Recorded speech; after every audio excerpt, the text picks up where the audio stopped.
Hey, yo, welcome back to the channel. It's Markman Comics. My name is Rob Markman. Shout out to everybody who's been watching, who's been liking, who's been subscribing, who's been commenting. You know I respond to each and every comment on this channel. It's just where I share my passion about comics, all right? So, new comic book day is every Wednesday.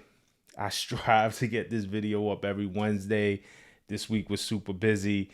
We're going to get on track. I promise you we're going to get there, man. But, you know, I love to hear what y'all reading. I want to share what I'm reading, what I picked up from my local comic book shop. Shout out to Fat Moose Comics in Jersey, all right? So, first off the bat, man, Absolute Batman #2, the hottest book in comics right now is Absolute Batman.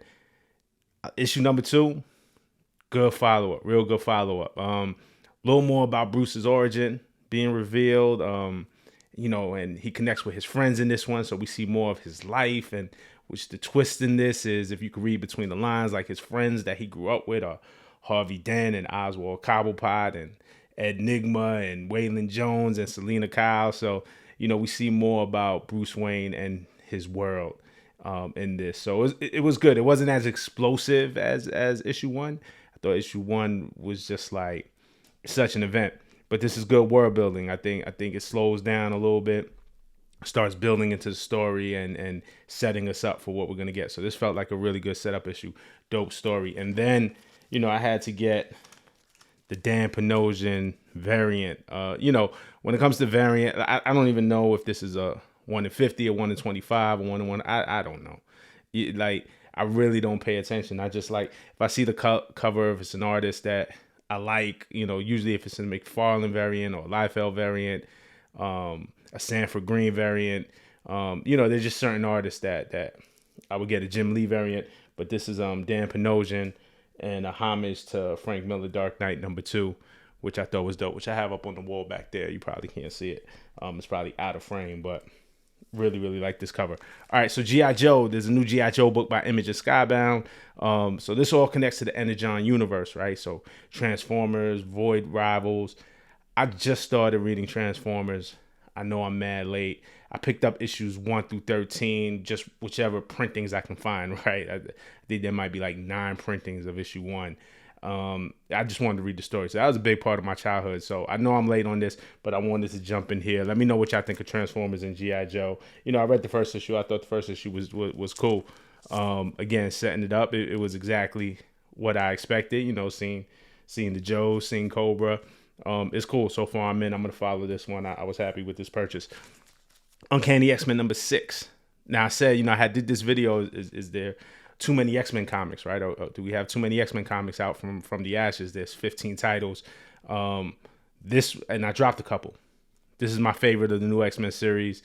In this issue, Rogue finishes her battle with Sarah Gaunt, and I'm into Sarah Gaunt as an X-Men villain. You know, it's given like horror, but it has histories with ties to Professor X. It has consequence.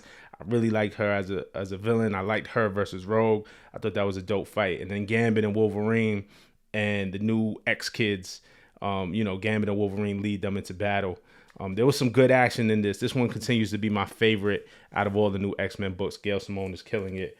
And then Psylocke #1. Like I said, too many X-Men books, but Psylocke is one of my favorite X-Men characters, top 5 for me. Issue 1 was pretty good. She goes on a solo mission to rescue some kidnapped mutant kids who are being auctioned off by some sick-ass rich people. It was good, though. I enjoyed the art. I enjoyed the writing. Psylocke's one of my favorite characters. This doesn't feel like integral to the X-Men story and whatever world building they're doing with all these titles, but I really like Psylocke, so I'm going to stick on with this for a while. All right, Amazing Spider-Man 61. This kicks off the new 8 Deaths of Spider-Man storyline. Dr. Doom is the new Sorcerer Supreme. If you read Blood Hunt, you know that's following the events of Blood Hunt. And I'm figuring this will tie into the One World Under Doom storyline that Marvel announced for 2025. I think that's going to be the big crossover event for 2025. So the 8 Deaths of Spider-Man. Doom as Sorcerer Supreme comes to Spider-Man and puts him on a mission.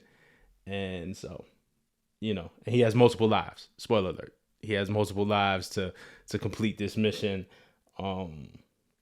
Pretty cool so far. It's all right. I was into it. I'll stick around. Black Lightning. I haven't read DC in so long, but the All In Initiative is a great jumping on point. I heard good things about Black Knight Lightning. I didn't watch the show or anything like that. I said, man, let me just jump in here. So far I like what I read. Issue no more. I thought the art was really dope by FICO Asio, I believe. Sorry if I pronounced his name wrong, but I thought the art was really dope. Like, I really enjoyed the art on this issue 1. I'm into it. Ultimate X-Men 9. I've been collecting all of the Ultimate series. This is the book. I haven't read this since maybe like issue 3, but I still get all the issues. I'll catch up. We'll see. But Ultimate X-Men number 9. And then got a few major back issues this week, man. Finally got my hands on the first printing of Star Wars number 1. Shout out to my man Cheddar Comics. I bought this from his IG live claim sale that he does every Thursday. So at Cheddar, I think it's _comics, but just look up Cheddar Comics on IG. Or you know what? I'll put the link in the description. But I got this from Cheddar. Cheddar usually has some good stuff. So this Star Wars 1 first printing for a nice price. So I copped it. Very happy with this purchase. And then I got a Hulk 1 first appearance of Red Hulk from Upside Comics on Instagram, on IG. He had a live claim sale. And I saw this again. Good price. Probably might be about a 9.6 or something like that. If I sent this into CGC, we'll see if I do it. I might just keep it raw. I don't know that this book, after the events of after Brave New World drops, I can expect this book to probably maybe come down in price.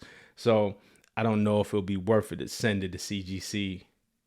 Like, might lose money. And I'm okay with keeping it raw. I just want it in my collection. But first appearance of Red Hulk, I got this. So that's it for this week, man. Let me know what y'all got. Let me know what y'all reading. Let me know what y'all into. Any books that y'all want to know about. Any questions y'all have to me.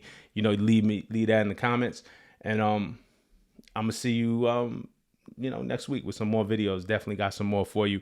I'm gonna do another unboxing. I got another McFarlane statue in the mail. Last one, I promise. But I think this one is actually the best one. So I'm gonna show that off.